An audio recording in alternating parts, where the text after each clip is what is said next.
And I'm Ron. Welcome to Brooks Farms. I don't know if I can point to a specific point in time where my land ethic started. I would like to believe that it started with our Native American predecessors. And this is the peace pipe that my great-great-grandfather sat on top of the hills behind us and smoked with the Native American predecessors. The native population, it was the Mother Earth and everybody owned it and nobody could own it. And then the white settlers came in and homesteaded it and claimed they owned it. And this peace pipe was smoked on top of that hill when they decided to stop shooting at each other. Growing up, conservation ethic was a common conversation. It came up all the time at the breakfast table and dinner table or while we're out in the barn working. And I think it's getting a little difficult to take the next step and do even better. But that's what's exciting, is that we're going to keep improving and keep finding ways to bring conservation in and to make it a priority in our farm. We have about 1,600 total acres. 1,300 of that is cropland. We're really sticklers on crop rotation, and we have a 10-year crop rotation where we'll start with wheat. Wheat goes into nurse crop of oats with an underseeding of alfalfa. Typically will then be alfalfa for 5 years. Then we'll no-till corn into that killed alfalfa. At the most, we'll have 2 tillage events in 10 years. We are both a dairy and a grain farm, and we try to balance those two as best as we can. Vertical integration is important to us.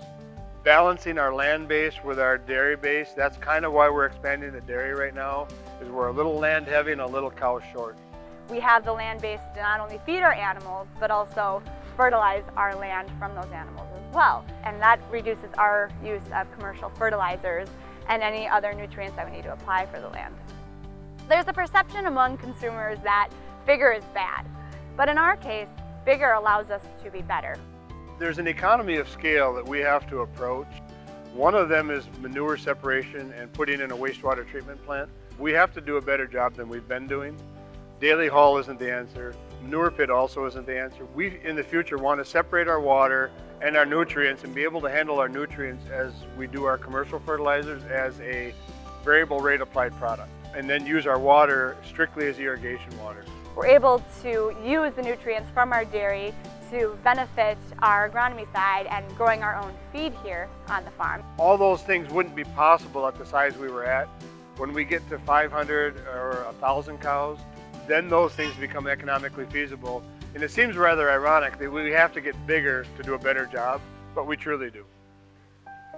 We have 7 prairies in various stages of planting, burning. Our meadowlarks were almost gone. Our ground nesting birds had just about disappeared. Now with these strategically placed meadows and cover crops and also our buffer strips, we're seeing just a proliferation of meadowlarks. And if you time it just right, there'll literally be clouds of monarchs that take flight when you walk out there.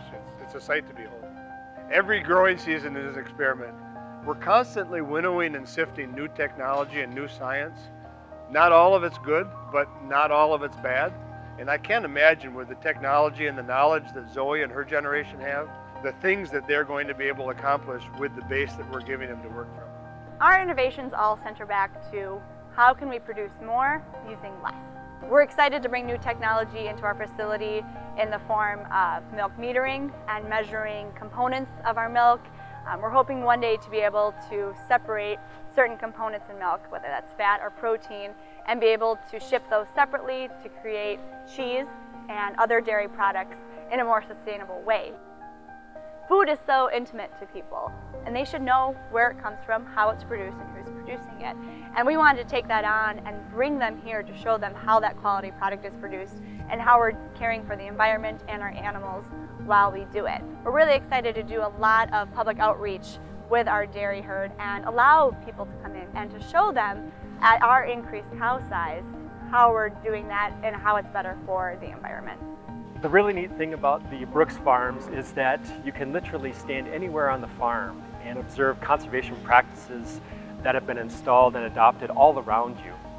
USDA NRCS has greatly enjoyed the opportunity to assist Ron in the development of a conservation plan for his operation.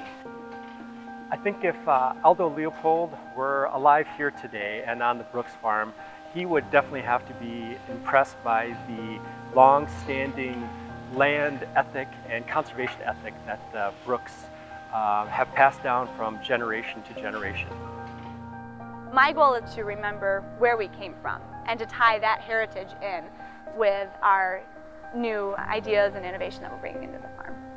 I think something that was passed down to all of us is that if you're doing this stewardship thing right, you don't own the land, it owns you. And that's why every decision that we make here on our farm ties back to how does this affect the environment that not only we depend on, but also our entire community. How does it affect their lives and their houses?